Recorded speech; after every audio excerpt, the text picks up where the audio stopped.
Hello everyone, welcome back. It's been a while. Yeah, I haven't really had the time to do any work on the car in the recent months. I had accidents, I had a lot of work. I'm potentially moving, so yeah, not a lot of time, but regardless, we're here, we're back. Done some research, wrote a couple of things down that I wanted to do on the car, or that I want to get done, and then yeah, today I had a day off from work, so I decided why not today. I mean, the weather's great. Good day to work on the car, really. Yeah, it's a bit. Some things are already here, as you can see. I've detached a couple of things, dismounted them from the car. Front right damper, already done one of those. I have the front left damper here as well. We're going to be putting the damper, the original or whatever, original with springs dampers back on the car. For when the car goes to the cage welder guy, because I want to have a look at the KW, maybe get them refurbed, but depends on the price obviously of that and if it's really needed, since they're only like 2 years old. Yeah, other than that, so I want to get the original dampers back on, want to clean this up here a bit. I want to get the aircon out entirely, that's also sitting behind the heat shield, and yeah, I don't know, maybe get to work on the interior a little bit. Recently I sold my roll bar, so that's already out. So now I basically want to get the dashboard out, have a look at the loom again, the interior loom. What can I get rid of? I want to get rid of the heater unit, the original one. What else? Maybe drill out some of these spot welds for some of the airbag holders or whatever it is in the way. Everything that's a little bit of weight, I want to get it out basically. So yeah, yeah, that's basically the plan for today. It's not that much of an episode. It's gonna be a short one, I think, or at least I'll try to make it short. Show you a little bit around. I also have a couple. I think I have some footage of last year when I got the new spare engine. Basically, that's gonna be used to build. Maybe I'll edit this in somewhere here or somewhere before this. I'm not quite sure. Yeah, that's it basically, so let's get to it, I guess.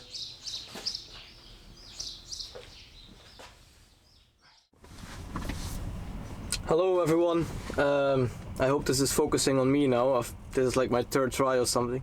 Yeah, as you can see, we're in a van.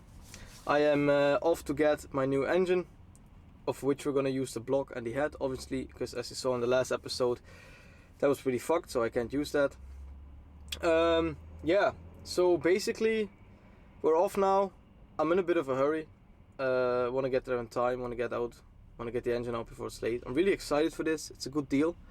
Yeah, I'm the most excited. There's one part that's still left on the engine. You're gonna see later. If you're kind of known with the Renault sport cars or any of that, you're gonna know it's a pretty rare part. I've never actually seen it for sale or come across it, only once I think on Facebook, so yeah, that was pretty fun. Yeah, so follow me along. We're off to get the new engine. I'm gonna check in with you guys in a couple of minutes. Alright, so here we are in the middle of nowhere, basically. Some sort of industrial whatever. Yeah, I just got the engine. There's still a lot of parts on it actually, which was quite unexpected. But yeah, it's a F4R engine. Well, yeah, what's there to say? I guess just a used engine. It's supposed to be working when it was built out of the car. I guess it is. I don't really mind. I don't really need any of the internals. I only need the head and the block.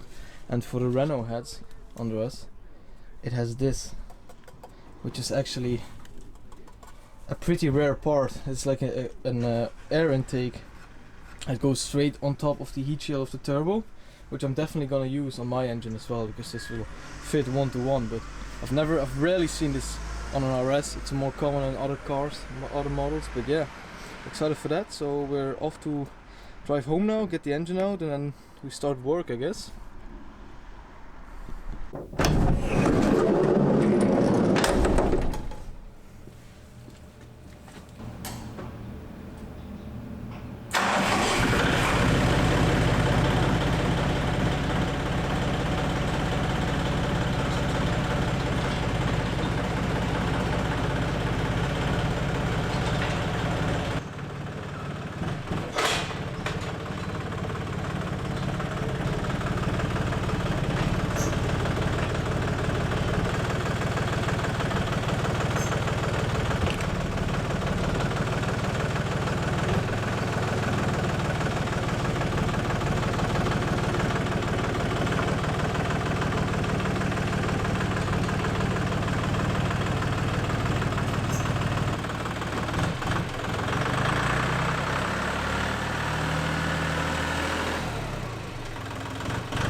Pumpkin. Come on. Hey, Poes. Hey, yeah. There you go.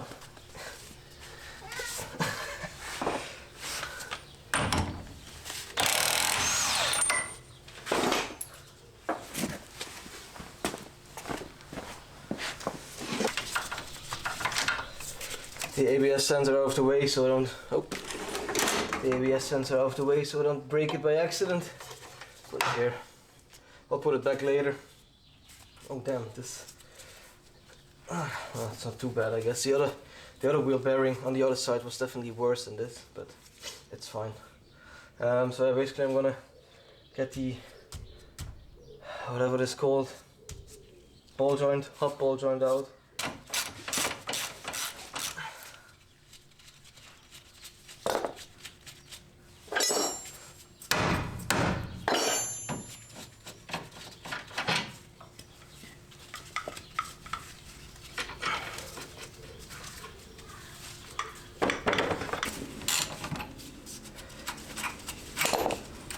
I think I've had some of these things loose before. Must be, because I can't remember actually. With some of these things, they like barely hand tight. They're like super loose. So I keep wondering if I already loosened a couple of these. I probably have. Just forgot about it, I think.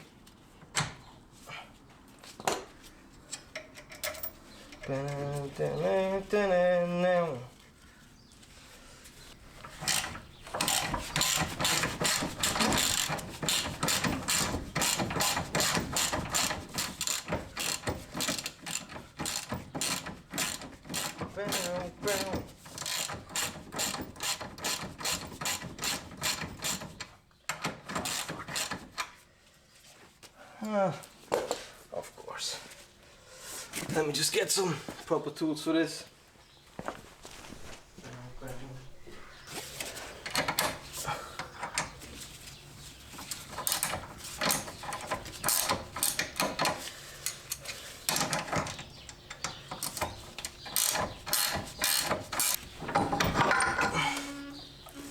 There we go, easy as that. Those of you that have paid any attention have probably seen that these are not normal Megane 2 RS hubs. These are Clio 3 RS hubs, which is an upgrade, I guess you could call it an upgrade, yeah, that I've done to the end of 22, beginning of 23. The same season I got the year ticket and drove a lot of Nordschleife, basically. Yeah, it's a mild improvement over the original Clio 3 RS, Megane 2 RS hub setup. The Clio 3 RS utilizes a big aluminium massive. Let me just turn on the music real quick. So the wishbone on the Clio 3 RS is way more solid. It's an aluminum full piece compared to the Megane 2 RS original wishbone, which is like a cast iron, quite thin piece that's very bendable and flexes a lot. So this is way more solid. Also, the Clio 3 RS uses proper ball joints instead of bearings in the hubs, which are more precise, don't wear out as quickly, and in general just have less play. They feel a lot more direct. And this entire setup also gives you a little bit more caster, I think. So yeah, it works great. It's kind of plug and play, I guess. But I think I'll make a different video of that one day if there's enough people wanting to know how this is done. It's really not that hard. I think it's harder to source the hubs and all that stuff than it is to really get it working under the car. It has a couple of drawbacks in terms of a normal setup which need to be kept in mind or worked against by utilizing a couple of different parts like power flex and all that stuff. But yeah, other than that, it's pretty much plug and play. Can be done fairly easily. Right, so yeah, I'm gonna set the camera back a bit, get the hub out with the damper on it. Then we're gonna swap the dampers, and then comes the very painful process of putting back in the original damper, which is a bitch to do because the power flex in here is really stiff, so it's very hard to get the wishbone down back into the carrier here, but into the bracket. But yeah, we'll get it done. So yeah.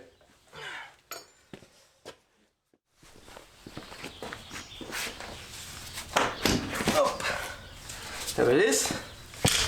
Damper, KW competition, and the hubs out. Yeah, easy work. Alright, now comes the most painful part. It's trying to get this back in, get it fixated, and then get the wishbone ball joint on. Yeah, it's gonna be a bitch, but yeah, it'll be fine.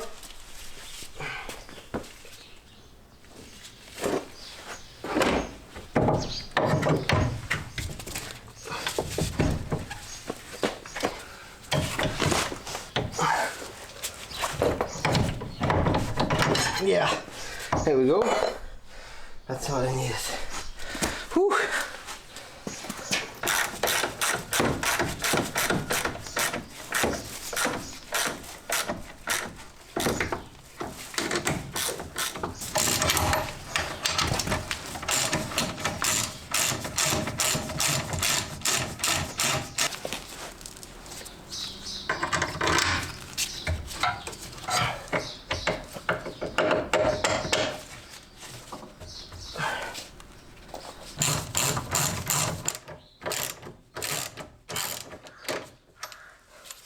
Why am I not using this one?